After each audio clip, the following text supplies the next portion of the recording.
विश्वतत्त्वानां वन्दे तद्गुणलब्धे त्रिवर्धमानमाचार्य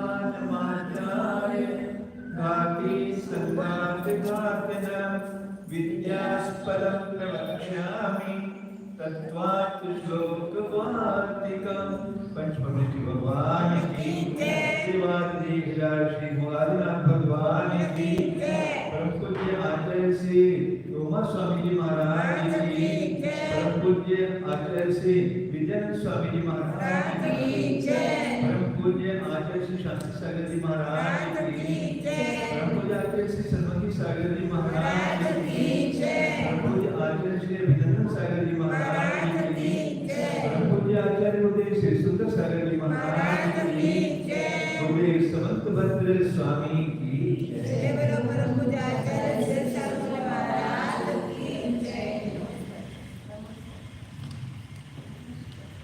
page number 299 प्रकरण चल रहा था कि जो नाम स्थापना द्रव्य भाव का प्रकरण चल रहा था ऋषि का, ये चारों तो नाम वाले आदि से भिन्न के अभिन्न है और उसमें विरोध है, तो इसके बारे में चल रहा था। तो जो बौद्ध है वे अपना मत एक कर रहे थे कि विकल्प ज्ञान के द्वारा जो भी विषय बनाया जाता है धर्म आदि, ये सब उसमें आबादितपना संभव नहीं है। इसलिए विकल्प ज्ञान से जो भी जाने गए पदार्थ है वह सत पदार्थ नहीं है, ऐसा कहा था। फिर उसके ऊपर चर्चा चल रही है। 299 पेज पर पहला कथम विकल्प अध्यवसितस्य अबाधितत्वं प्रमाण सिद्धम इति चेत् दृष्टस्य कथम। तो आचार्य ने उत्तर दिया था ना कि अविचार सिद्ध धर्मी जो है इसमें आबादित करने का अभाव है, प्रमाण सिद्ध बातें बताएगी। और जो काल्पनिक सिद्ध है उससे परमार्थ सिद्ध में बाधा नहीं हो सकती है। जो विकल्प काल्पनिक है उसे परमार्थ जो सत्य उसमें बाधा नहीं दे सकते हैं, ये बराबर है। तो फिर यहाँ पर पूछ रहे हैं, बौद्ध पूछते हैं कि विकल्प अध्यवसितस्य आबादितत्वं प्रमाण सिद्धं कथं। विकल्पों के द्वारा जिसका निर्णय किया गया है उसमें आबादितपना प्रमाण से सिद्ध कैसे है? ऐसा बौद्ध पूछता है कि जो विकल्प से ही निश्चित किया गया है, जिसका निर्णय किया गया है, ऐसा जो भी वस्तु का स्वरूप है वो आबादितपना उसमें है और ये बात प्रमाण से कैसे सिद्ध हो सकती है? तो आचार्य आगे बता रहे कि दृष्टस्य तत्त्वम् बाधक अभावात् इति चेत् ततः एव अन्यस्य अपि। आचार्य ने उनको प्रश्न पूछा क्या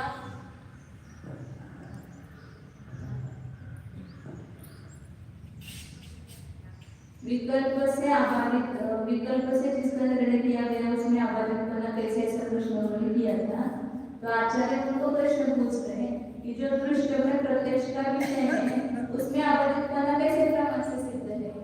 उनका जो स्वलक्षण है ना, एक क्षणवर्ती वस्तु मानते बोध, तो वो प्रत्यक्ष का विषय है।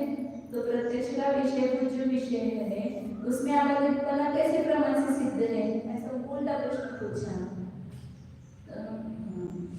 उसके ऊपर उत्तर दे रहा है बाधक अभाव। बाधक का अभाव होने से हमने उत्तर दिया क्या?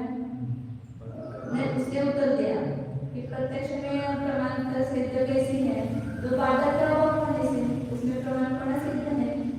तो फिर आचार्य उनको उत्तर दे रहे थे कि ततएव उसी कारण से जो विकल्प के द्वारा सविकल्प ज्ञान के द्वारा निर्णय किया गया जो विषय है उसमें आबादितपना बाधक का अभाव होने से प्रमाण से सिद्ध है।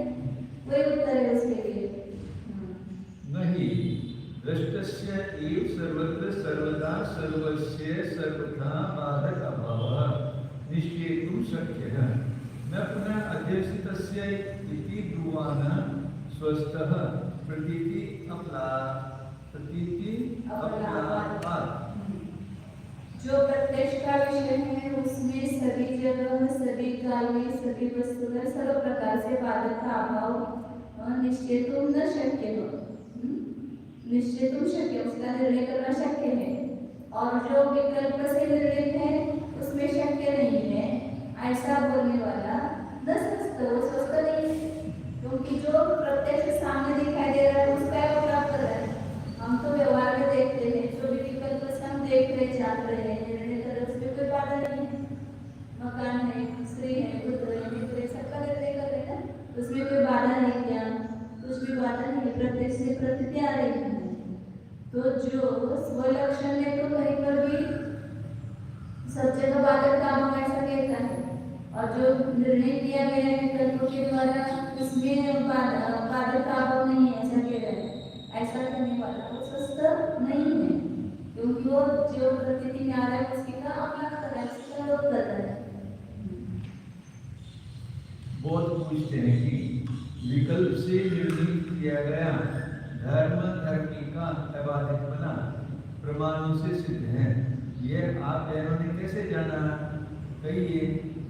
ऐसा पूछने पर हम भी बौद्धों से पूछते हैं कि निर्विकल्पक प्रत्यक्ष रूप दर्शन से जान लिए गए स्वलक्षण रूप दृष्ट का अबाधितपना तुम बौद्धों ने कैसे जाना?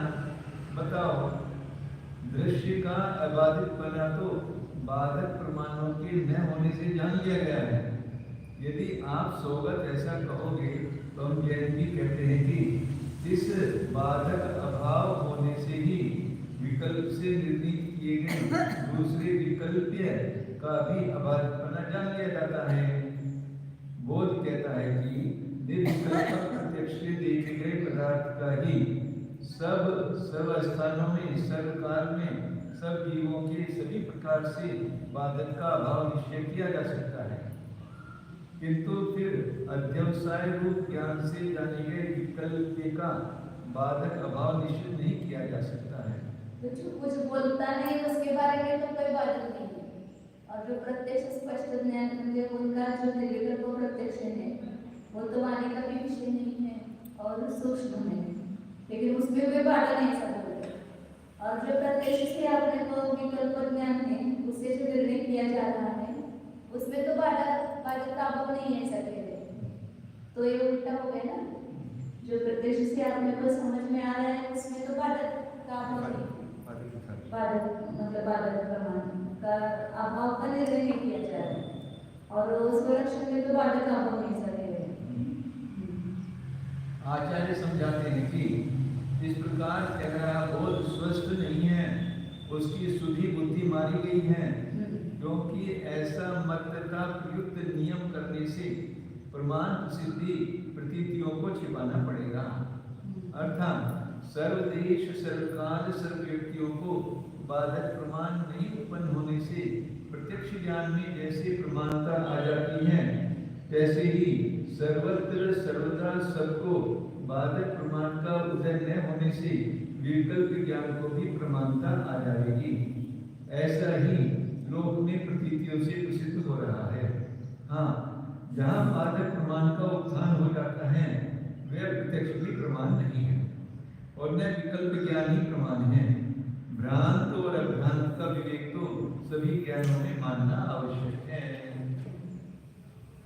ततः विरोधः क्वचित् तात्विकः एव अबाधित प्रत्यय विषयत्वात् इष्टः प्रत्ययत्वात् इष्टः वस्तु स्वभाववत् इति विरोधिभ्यां भिन्न सिद्धेः। तो इसलिए ये बात सिद्ध हुई कि विरोध जो है क्वचित तात्विक एवं कहीं पर तात्विक है, वास्तविक ही है, क्योंकि अबाधित प्रत्यय विषयत्वात् वह अबाधित प्रत्यय का ज्ञान, जिस ज्ञान में कोई बाधा नहीं है, ऐसे ज्ञान से विषय किया गया है। वस्तु स्वभाव, जैसे वस्तु का स्वभाव उसमें कोई बाधा नहीं है, अबाधित ज्ञान का विषय है, उसके समान विरोध जो है, विरोध मतलब एक धर्म, विरोध एक धर्म, जैसे नास्तिक धर्म कहते हैं ऐसे विरोध एक धर्म है, तो उसमें भी कोई ये नहीं है।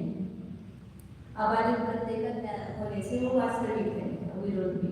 द्विवचन क्या विरोधाभ्याम है? ऐसे कहते हैं ना, विरोधाभ्याम दो वचन क्या? मतलब जिन दोनों में विरोध करेंगे वो दोनों विरोधी हो गए ना, विरोधी दो पदार्थ। दो पदार्थों में विरोध सिद्धि है। विरोधी भ्याम भिन्न सिद्ध है, दो विरोधी पदार्थों से वो भिन्न सिद्ध है विरोध। स भिन्ना एव सर्वथा इति अयुक्तम उक्तः उत्तरत्वात्। हाँ, और वो सर्वथा विरोध भिन्न ही है, विरोधियों से सर्वथा विरोध भिन्न ही है, ऐसा कहना भी क्या है? अयुक्त है, क्योंकि इसका उत्तर पहले में दिया हुआ है। ताभ्याम भिन्नस्य तस्य विरोधकत्वे सर्वः सर्वस्य विरोधस्य आदिति। उन दोनों विरोधियों से जो भिन्न है विरोध, उसका भी विरोध से तस्य विरोधक, उसको भी विरोधक बना मानेंगे, तो सभी वस्तु सभी के लिए विरोधक हो जाएगी।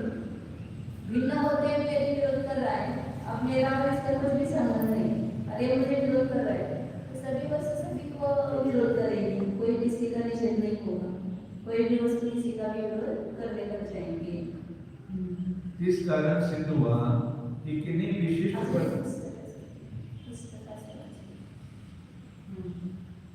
इस कारण सिद्ध हुआ कि किन्हीं विशिष्ट पदार्थों में हो रहा विरोध वास्तविक नहीं, वास्तविक ही है, क्योंकि वह विरोध निर्बाध ज्ञान के विषयपने से इष्ट किया है।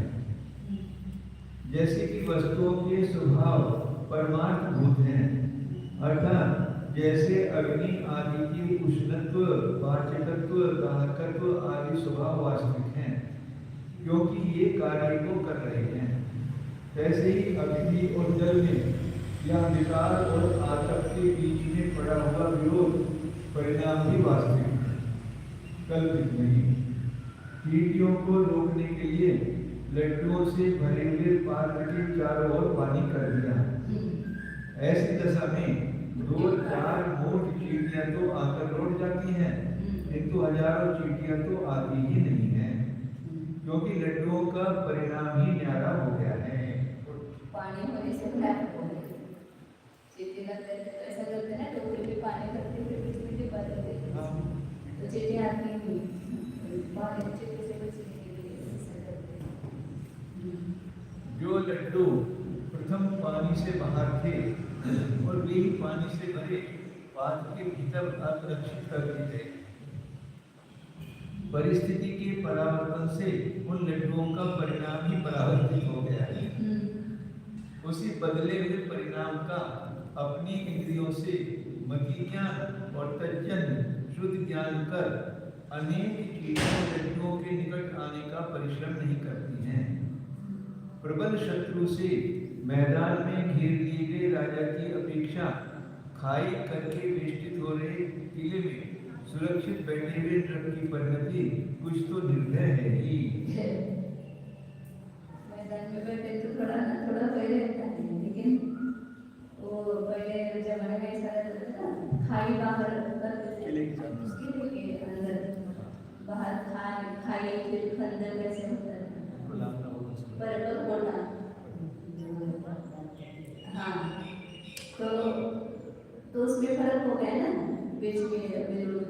एक तो राजा रंगांगन में शत्रुओं को द्वारा घेर लेगा, वो तो भयभीत होगा ना, और एक किले के अंदर बैठा है, दोनों में अंतर हो गया ना। हाँ, अभिप्राय यह है कि विरोध वास्तविक है। विरोध वास्तविक है। विरोधी पदार्थों का प्रकरण मिलने पर उनमें भिन्न भिन्न परिणाम हो जाते हैं। जीरा और हिंगड़ा मिला देने से दोनों की गंध मारी जाती है। जिस सब्जी में जीरा डाला है उसमें जीरा नहीं डाला, लेकिन ऐसा दोनों की सुगंध गंधी अलग हो जाती है, निश्चित गंध हो जाती है। हात करते एकमेकाचं बदल मारतो त्याचं म्हणायचं, जे त्याचा निकळ औषधि रोग को दूर कर देती हैं, साथ में स्वयं भी निस्सार हो जाती हैं। इस प्रकार अनुयोगी और प्रतियोगी रूप दोनों विरोधियों से विरोध पदार्थ कदाचित भिन्न सिद्ध हैं। परिणामी से परिणाम कदाचित भिन्न होता है। वह विरोध सभी प्रकारों से भिन्न ही है। यह वैशेषिकों का कहना तो युक्त नहीं है। विरोध सभी प्रकार से भिन्न ही है, ये वैशेषिकों का कहना युक्त नहीं है, क्योंकि उसका उत्तर हम पहले कह चुके हैं। यानी उदासीन पड़े हुए भिन्न पदार्थों के समान पृथक पड़ा हुआ विरोध भी विरोधक न हो सकेगा, अथवा भिन्न पड़े हुए विरोध के समान चाहे जो भी भिन्न पदार्थ विरोधक बन बैठेगा, तथा विरोधियों से सर्वथा ही भिन्न उस विरोध को यदि विरोधक मानेंगे तब तो सभी पदार्थ सबके विरोधक हो जाएंगे। अपने से भिन्न पदार्थों का मिल जाना सर्वथा सुलभ है, सर्वत्र सुलभ है, यह हम कह चुके हैं। ननुच अर्थांतरभूत अपि विरोधिनः विरोधिनोः विरोधकः विरोधः तद विशेषणत्वे सति विरोध प्रत्यय विषयत्वात् यह तो न तयोः विरोधकः स न तथा यथा पर अर्थ तथा न सर्वस्य विरोधकः इति चेत् न तस्य तद विशेषत्व अनुपत्तेः। अब उसको एक दोष दिया था ना कि सभी का विरोधक हो जाएंगे, तो उसका वो समाधान बता रहे हैं शंका का बौद्ध कि ननुच अर्थांतरभूत अपि विरोधिनोः विरोध, दो विरोधियों में जो विरोध करने वाला विरोध है वो भिन्न पदार्थ है, फिर भी तद विशेषणत्वे सति उसका विशेषण होने पर, उस विरोधियों का विशेषण होने पर विरोध प्रत्यय विषय विरोध ज्ञान का वो विषय होता है। ऐसा मतलब वो अनुमान वाक्य बनाएंगे। सर्वथा भिन्न पदार्थ भी विरोध जो है सर्वथा भिन्न पदार्थ के दो विरोधियों का विरोध हो जाता है। भिन्न पदार्थ भी दो विरोधियों का विरोध हो जाता है, क्योंकि उनका वो विशेषण होते हुए विरोध ज्ञान का विषय विरोध रूप जो ज्ञान हो रहा है, इसलिए विरोध है ऐसा ज्ञान हो रहा है, उस ज्ञान का वो विषय है। तो जो ज्ञान का विषय होता है वो आश्रित होता है। तो इस प्रकार वो सिद्ध कर रहा है कि यस तो न तय विरोधक, जो उन दोनों में दो विरोधियों के विरोधक नहीं है वो वैसा नहीं है। यथा जिस प्रकार अपर अर्थ तथा सर्वस्व विरोधक, जैसे दूसरा भिन्न पदार्थ वो विरोधक नहीं होता है, तो इसलिए सभी का विरोधक है ऐसी बात नहीं है। ये जो आपने ये बताया प्रसंग बताया कि सभी का विरोध करेंगे, तो ऐसा प्रसंग नहीं आता है कि जहाँ पर वो विशेषण बनता है और विरोध ज्ञान का विषय होता है वहीं पर वो विरोधक होता है। जैसे उदाहरण देंगे अभी आगे अब आचार्य बता रहे थे तस्य तद विशेषत्व अनुपत्तेः। आचार्य कहते हैं कि आपका कहना ठीक नहीं है, क्योंकि तद विशेषत्व अनुपत्ति वो विशेष बना की प्राप्ति नहीं होती है। मतलब ऐसे कैसे होगा कि जो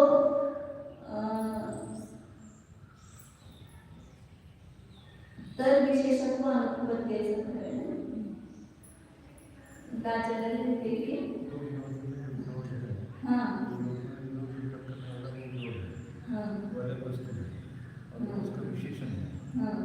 तो विशेषण पढ़ा नहीं करता है, उनका कोई विशेषण पढ़ा नहीं करता। विरोध जो है वो विरोधी पदार्थों का विशेषण नहीं बनता है, ऐसा लेना चाहिए।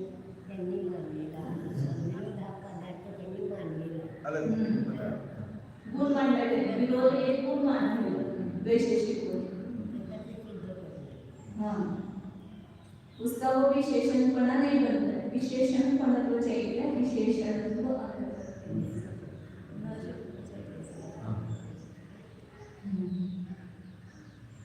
तद विशेषत्व अनुपत्ति है ना, तो तद विशेषणत्व अनुपत्ति ऐसा चाहिए संदर्भ में।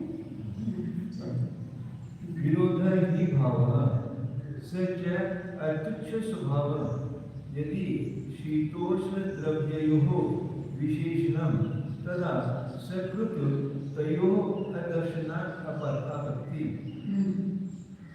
विरोध ये क्या है? भाव है। और वो सच अतुच्छ स्वभाव है, वो तुच्छ स्वभाव नहीं है, अतुच्छ स्वभाव है, मतलब उसका भी कोई स्वभाव नहीं। अतुच्छ तुच्छ स्वभाव मतलब कुछ है नहीं, ऐसा होता है। अतुच्छ स्वभाव मतलब कुछ उसका भी स्वभाव है, विरोध का भी कुछ स्वभाव है। यदि शीतोष्ण द्रव्यों विशेषण, शीत और उष्ण द्रव्य का विशेषण विरोध जो है वो शीत और उष्ण द्रव्य का विशेषण, तो जैसे दो भी विरोध होता है ना, जो शीत है वो उष्ण नहीं हो सकता है और जो उष्ण है वो शीत नहीं हो सकता है, तो दोनों में विरोध भाव जो है वो विशेषण है। तो सतुत्तर दर्शनापत्ति, एक साथ उन दोनों के दर्शन की प्राप्ति नहीं होगी, दोनों का विरोध है तो एक साथ दोनों का दर्शन नहीं होगा, शीत और उष्ण द्रव्य का। अथ शीत द्रव्यस्यैव विशेषणं तदा तत् एव विरोधी स्यात्, न उष्ण द्रव्यं न उष्ण द्रव्यं। यदि शीत द्रव्य का भी वो विरोध विशेषण है तब वो ये विरोधी हो गया, न उष्ण द्रव्य विरोधी नहीं हो गया, उष्ण द्रव्य का विशेषण नहीं है तो फिर वो विरोधी नहीं हो गया, शीत द्रव्य का वो विशेषण है समान। हाँ, उष्ण द्रव्य का वो विशेषण नहीं हो गया। तथा च न दृष्टसो एकत्र अवस्थितिः, और ये विरोध जो है वो दो में स्थित नहीं है, क्योंकि एक पदार्थ में अवस्थित होने से विरोध दो में स्थित है। जैसे शीत और उष्ण है, हाँ, तो एक में विरोध मानोगे तो दूसरे में नहीं रहेगा, वो दुष्ट नहीं, दोनों में स्थित नहीं रहेगा। जबकि विरोध एक दूसरे में और दोनों में स्थित होना चाहिए, या तो शीत नहीं है या उष्ण नहीं है, दोनों में नहीं स्थित है। न च दृष्ट असो एकत्र अवस्थिते, न च एकत्र विरोधः सर्वदा तत्प्रसंगात्।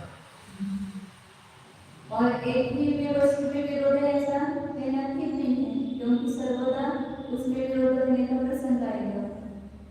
एक वस्तु में शीत से भी विरोध हो जाएगा, एकत्र में विरोध का हो गया। हाँ, शीत में एकत्र विरोध का हो गया तो शीत से विरोध हो जाएगा उससे। एतेन उष्ण द्रव्यस्य एव विरोधः विशेषणम् इति अपि निरस्तः। शीत द्रव्य का जैसे ऐसे उष्ण द्रव्य का विशेषण कहेंगे तो ऐसे ही हो जाएगा, उष्ण द्रव्य का ही विरोधी विशेषण है ऐसा कहना उसका भी, शीत द्रव्य का ही है ऐसा कहेंगे तो भी दोष आएगा, उष्ण द्रव्य का ही कहेंगे तो भी दोष आएगा। ये दोनों द्रव्य में पाया जाना चाहिए। यहाँ भेद वाली शंका का वैशेषिक अपने ऊपर आए हुए दोषों का यूँ समाधान करता है कि सर्वथा भिन्न पदार्थ होता हुआ भी, सर्वथा भिन्न पदार्थ होता हुआ भी विरोध, दोनों विरोधियों का विरोध हो जाता है। एक ही पदार्थ एक विरोध है, दोनों का विरोध हो जाता है, क्योंकि वह उसका विशेषण होता सकता विरोध ज्ञान का विषय है, ऐसा है। यहाँ विपरीत दृष्टांत तो इस प्रकार है कि जो पदार्थ उन विरोधियों का विरोधक नहीं है वह इस प्रकार विशेषण होता हुआ विरोध ज्ञान का विषय भी नहीं है, जैसे कि भिन्न पड़ा हुआ दूसरा तटस्थ अर्थ है। इस कारण सभी भिन्न पड़े हुए पदार्थ तो सबके विरोध करने वाले नहीं होते हैं। जो दोष दिया था उसका करके सभी वस्तु सभी का विरोध कर रही है, ऐसा मानेंगे। भिन्न वस्तु यदि विरोध कर रही है तो सभी वस्तु सभी का विरोध करेंगे, ऐसा प्रसंग दिखाएगा तो प्रसंग नहीं आता, ऐसा शंका करके किंतु कोई विशिष्ट पदार्थ भी विरोधक होते हैं, ऐसा वो उसमें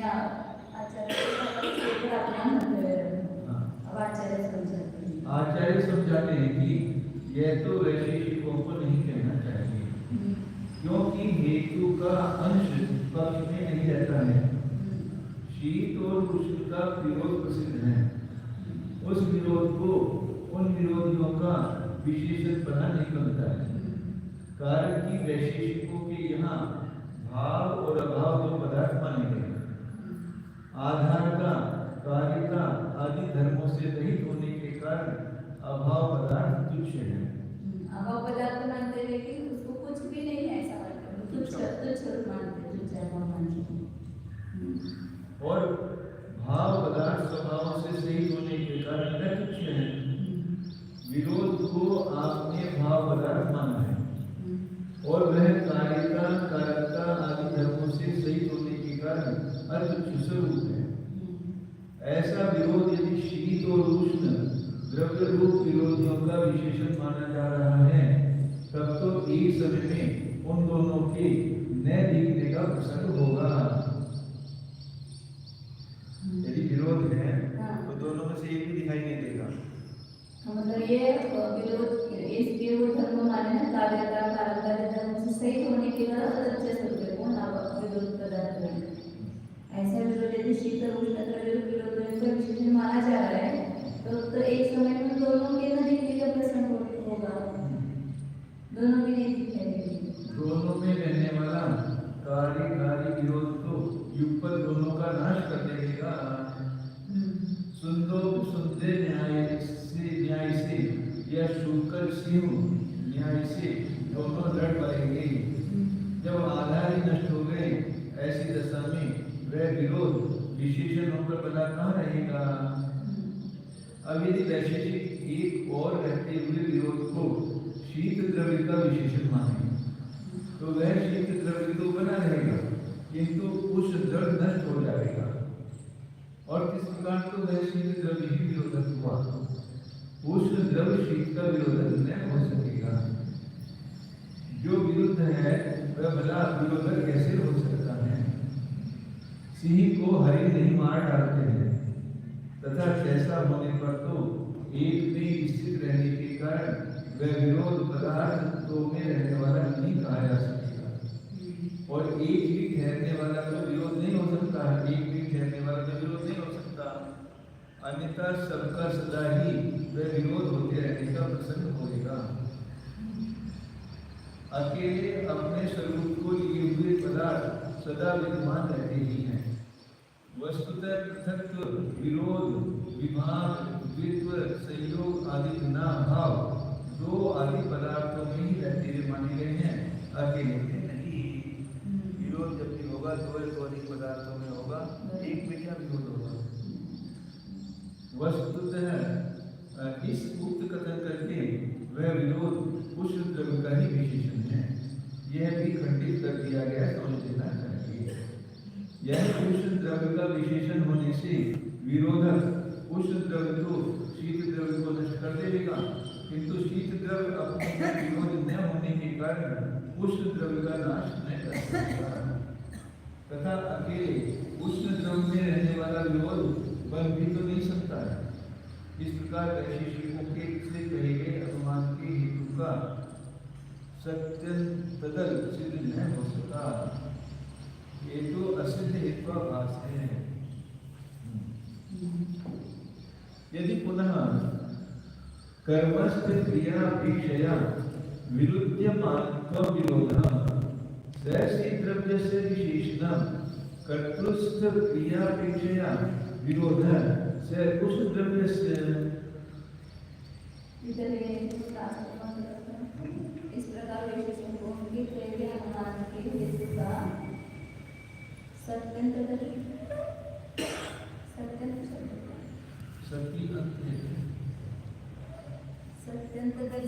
हो सका, एक तो सिद्ध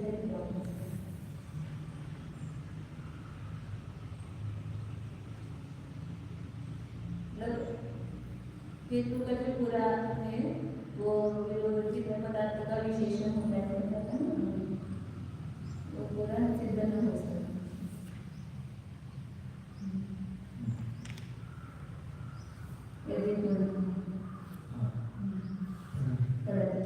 यदि पुनः कर्मस्थ क्रियापेक्षया विद्यमानत्व विरोधः स शीतद्रव्यस्य विशेषणः। आचार्य को वैशेषिक को बोलते हैं, यदि आप कर्म में स्थित क्रिया दो भी क्रिया रहते हैं, कर्ता है कर्म, कभी कर्ता नहीं उस क्रिया का होता है, कभी कर्म कर क्रिया का नहीं हो जाता है। ये तो कर्म के अनुसार होता है, कर्म के अनुसार क्रिया तो कर्ता के अनुसार नहीं, वो तो क्रियापद कर्ता के अनुसार देते हैं, लेकिन वो क्रिया जो होती है अच्छा कभी करता करता है। हाँ तो कर्म में स्थित होते कभी वो कर्ता में स्थित होते। जैसे अब अगर वो धातु है तो कर्म होता ही नहीं ना, तो कर्म प्रक्रिया नहीं होती। और सकर्म धातु है तो उसमें कर्म प्रक्रिया होती है। देवदत्त भात को पकाता है तो पकने की क्रिया कहाँ हो रही है? पाक। देवदत्त गमन कर रहा है तो किसकी क्रिया हो रही है? देवदत्त कर्ता में हो रही है। तो कभी क्रिया कर्म में होती है, कभी क्रिया कर्म में होती है, तो कर्ता में होती है। अकर्मक धातु है तो कर्ता में क्रिया होती है, और सकर्मक धातु है तो क्रिया पर कर्म पर क्रिया होती है।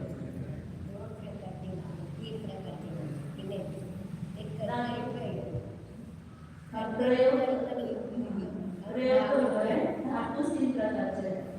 धातु तीन प्रकारचे, एक सकर्मक धातु, एक अकर्मक धातु और एक द्विकर्मक धातु, जिसके दो कर्म होते हैं। द्विकर्मक जिसका एक कर्म होता है उसका कर्म होता है और इसका कर्म ही नहीं होता।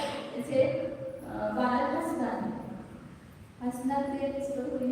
कर्ता में हुई ना, कर्म ही नहीं उसके लिए। बालक डरता है, अकर्मक है।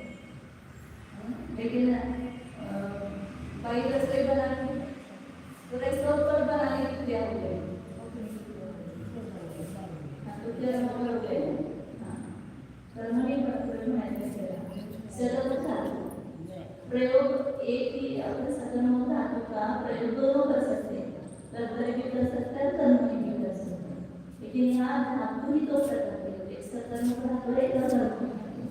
जिसकी कर्मता पर क्रिया होती है वो अकर्मक धातु, कर्म होता ही नहीं।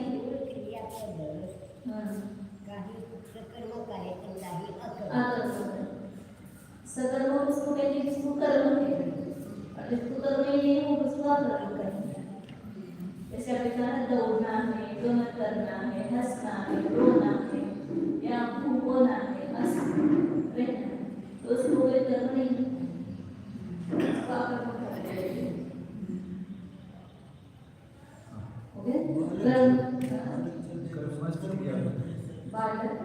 चलता है या दौड़ता है तो कर्ता की क्रिया में दोनों झाले ना, तो क्रिया जो है वो कर्ता के ऊपर ही हो गई। चलने की क्रिया वो स्वयं कर्ता ही कर रहा है। तीसरा कर्म हो जाता है। जैसे मैं खाना खाता हूँ तो खाने की क्रिया किस पर हो रही है? वो पदार्थ पर हो रही है, वो पदार्थ खा रहे हैं, तो वहाँ पर खाना एक कर्म आ गया बीच में, वो कर्म पर क्रिया हो रही है, जिसमें कर्म होता ही नहीं है। सब होती वो कब है तेरा कर्मच नहीं। कर्मस्थ क्रियापेक्ष। हाँ, कर्मस्थ क्रियापेक्षेना विरुद्धमानत्वं विरोधः। कर्म में सिद्ध होने वाली क्रिया की अपेक्षा से विरुद्धमानपना का विरोध किया जाने वाला जो है वो विरोध सशीत द्रव्य से विशेषण, वह शीत द्रव्य का विशेषण है। और कर्ता में स्थित क्रिया की अपेक्षा से जो विरोध है वो उष्ण द्रव्य का विशेषण है। ऐसे दो अर्थव्यवस्था विरोध सामान्य अपेक्षया विरोधस्य उभय विशेषणत्व उत्पत्तेः दृष्टं तदा रूपादेः अपि दृष्टत्व नियम आपत्तिः तत्सामान्यस्य दृष्टत्वात् रूपादेः गुण विशेषात् तत्सामान्यस्य पदार्थान्तरत्वात् न तद अनेकस्थत्वे तस्य अनेकस्थत्वम् इति चेत् तर्हि कर्म कर्तृत्वात् विरोध विशेषात् पदार्थान्तरस्य विरोधसामान्यस्य दृष्टत्वे कुतः तद् दृष्टत्वं येन तयोः विशेषणं विरोधः। वो कहता है शंकरदास कि विरोध सामान्य की अपेक्षा से विरोध जो है वो दोनों का विशेषणपना मानना युक्त है। शीत द्रव्य का भी विशेषण उष्ण द्रव्य का भी विशेषण है, तो वो होने से द्विष्टपना विरोध जो है वो दो में स्थित रहता है। उसी प्रकार तथा आचार्य को कहते हैं कि फिर रूपादि जो रूप रस गंध स्पर्श आदि वे भी तो द्विष्टत्व नियम आपत्ति, उनमें भी दो पने में स्थित रहने की नियम की आपत्ति आएगी। क्योंकि तत्सामान्य से दृष्टत्वात् उसका जो सामान्यपना है वो दो में स्थित रहता है, रूप और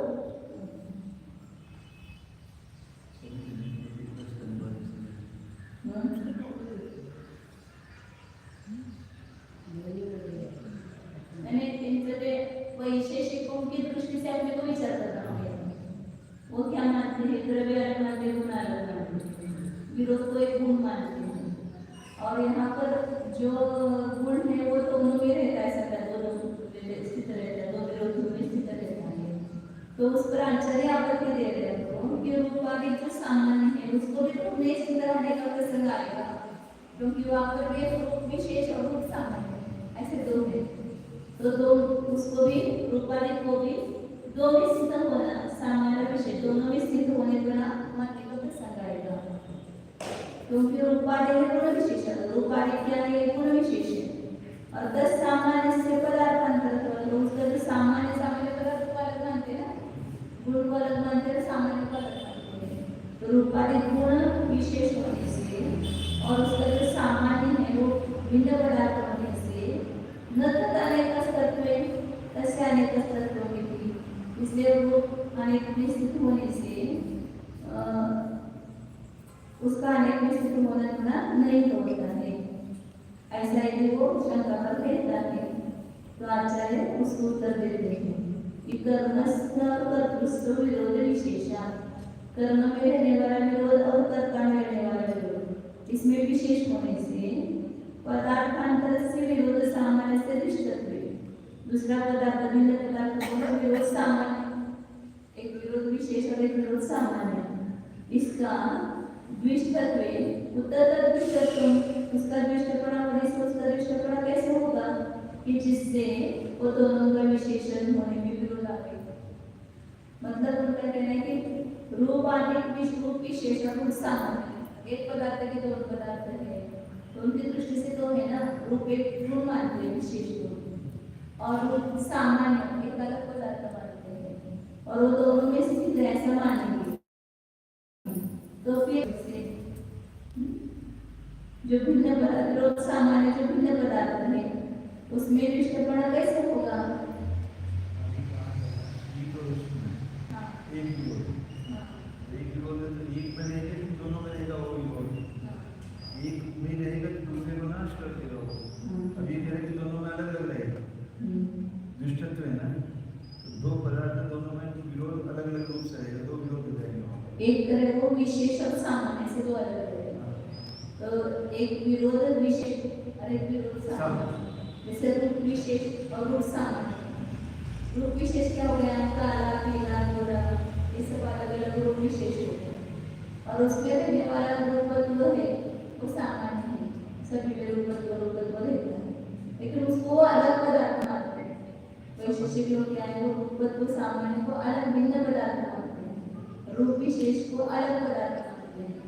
तो उनके यहाँ तो वो अनेक में स्थित नहीं रहेगा ये।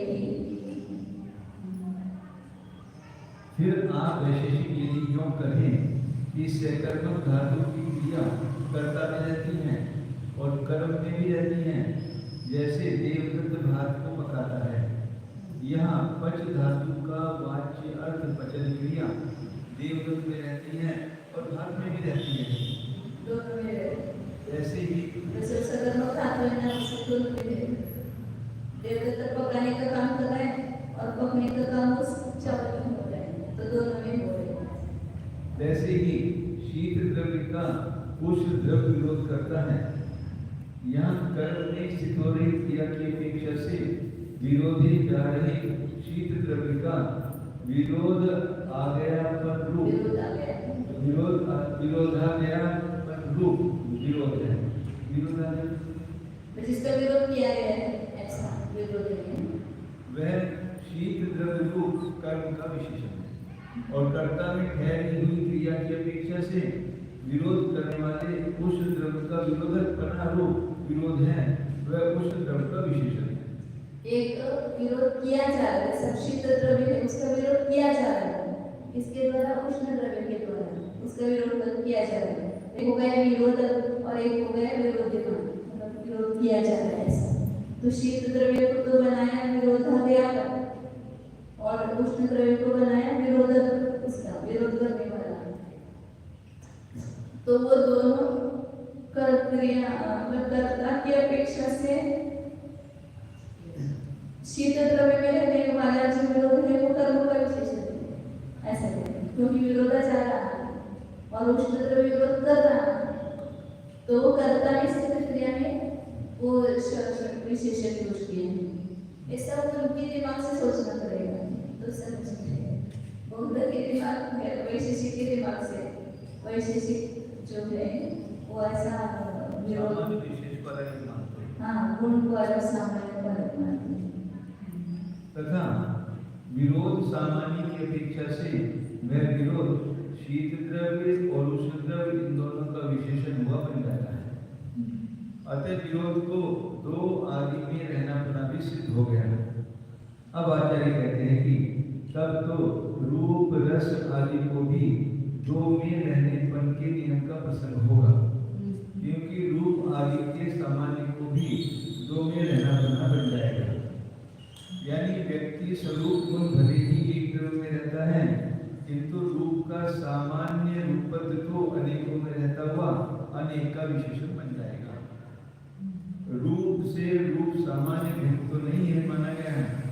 इस पर भी वैशेषिक योग कहें कि रूप रस आदि तो गुण विशेष हैं और उनमें रहने वाला रूपत्व रसत्व सामान्य स्वरूप जाति तो उस गुण पदार्थ से भिन्न चौथा सामान्य पदार्थ वैशेषिकों के यहाँ माना गया है।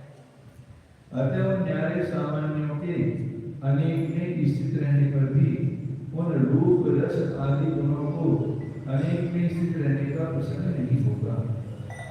आचार्य बोलते हैं कि ऐसा पक्ष देने पर तो विरोध भी दो में रहने वाला न हो सकेगा।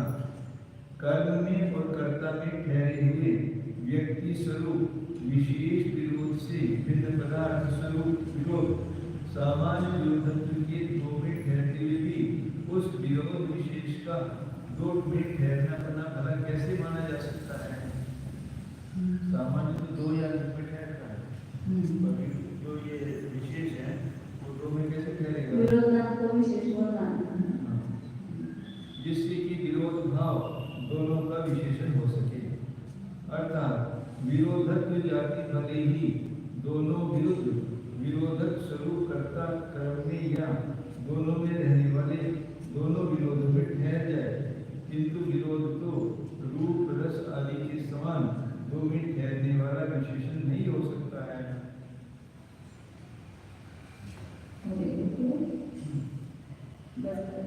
एक है एतेन गुणयोगो कर्मणोः द्रव्य गुणयोगो गुण कर्मणोः द्रव्य कर्मणोः वा विरोधः विशेषणम् इति अपास्तम्।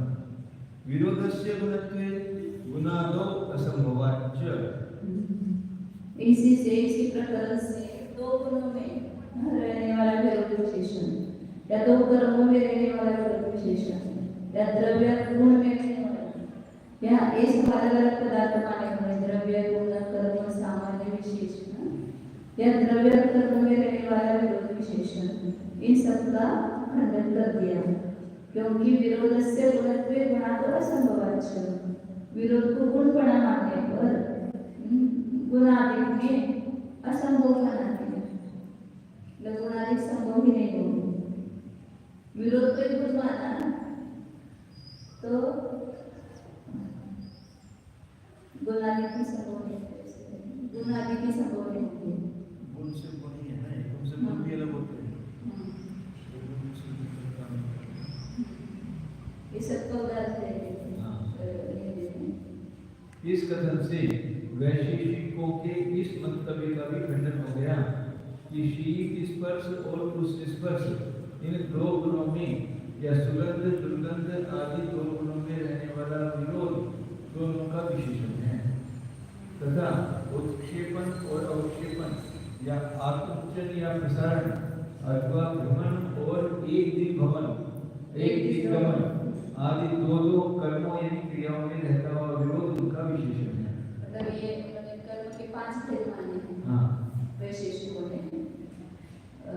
अब क्षेत्र ऊपर फेंकना, पोषण नीचे फेंकना, आँख ऊंचन करना, प्रसारण करना और भ्रमण करना। भ्रमण एक दिशा में दूसरी दिशा उसको एक दिशा में भ्रमण करना। तो ये 5 कर्म माने हैं। तो इसमें जो 2 कर्म हैं, 2 क्रियाएं हैं, उसमें विरोध रहता है, तो उसका विशेषण है, ऐसा मानते हैं। एवं आत्मद्रव्य और रूप गुण या आकाश द्रव्य और रस गुण अथवा वायु द्रव्य और गंध गुण आदि द्रव्य और गुणों में विरोध इनका विशेषण हो रहा है। तथे परम महत्व और गमन या ज्ञान और उत्क्षेपण आदि अथवा शब्द और रेचन आदि गुण और कर्म में रहने वाला विरोध इतना विशेषण है। अथवा आकाश द्रव्य और प्रसारण या पृथ्वी और भ्रमण अथवा वायु और प्रक्षेपण आदि द्रव्य और कर्म, इन दो में विशेषण विरोध विशेषण हो रहा है। देखो, वैशेषिकों के इस सिद्धांत का खंडन यूं हो गया कि सामान्य पदार्थ के अतिरिक्त अन्य कोई पदार्थ वैशेषिकों के यहाँ ऐसा नहीं कहा जाता है कि जो 2 गुणों में या 2 कर्मों में अथवा द्रव्य गुण 2 में या गुण कर्म 2 में अथवा द्रव्य कर्म 2 में रह सकते। पदार्थ के धर्म 6 भाव में रहता है, केवल नियत 2 में नहीं।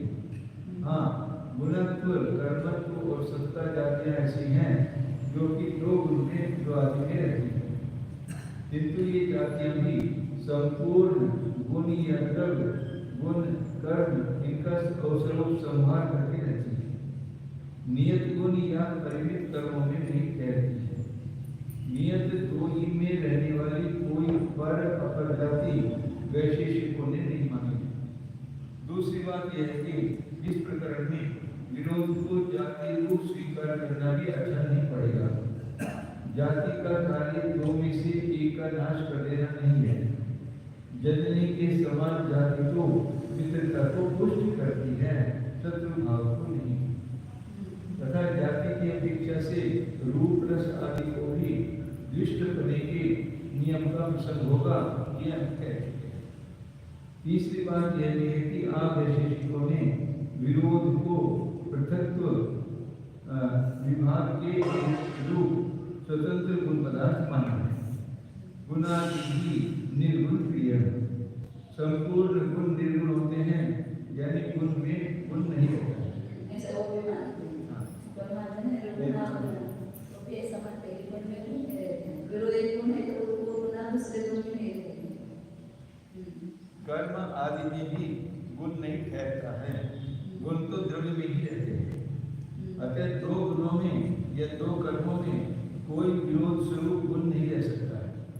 अतः विरोध गुण बना मान लेने पर गुण आदि में विरोध के रहने का असंभव है। तथा एक द्रव्य और एक गुण में भी कोई एक गुण नहीं रहता है। एक गुण और एक कर्म में तो विरोध एक आर्य का भी नहीं रह पाता है। तथा एक द्रव्य और एक कर्म में भी विरोध रूप उनके रहने का विरोध है। तो फिर नाम आदि में परस्पर विरोध हो जाने का प्रसंग बिना विचारे क्यों उठाया जाता है? यह भाव स्वरूप विरोध का विचार कर दिया गया है। चल रहा है कर्म क्या नाम स्थापना द्रव्य वो परस्पर विरोध मान रहा है, उसका वो खंडन नहीं है, उसमें विरोध नहीं है। जैसे एक पदार्थ में विचार भी बताया ना और वो भाव रूप है तो उसमें नहीं रहता विरोध।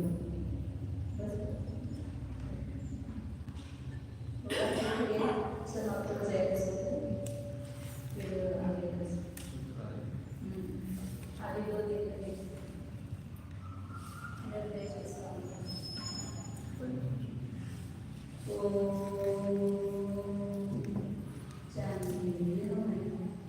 शुद्ध चैतन्य जीव ज्ञान दर्शन स्वरूप अनादि अनंत एक अखंड अबाधित इसमें शुद्ध ध्रुव द्रव्य में कोई भी बाधा नहीं है। अनादि से एक ही है, अभी वही है, आगे वही होगी। इस एक तत्व कोई भी बाधा नहीं है। ऐसे इस अबाधित अखंड द्रव्य को है इसी शरीर के भीतर विद्यमान है, बाहर नहीं। उस द्रव्य को एकत्व का भाव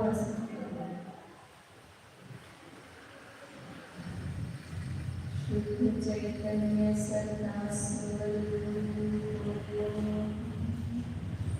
एकत्व विभक्त स्वरूप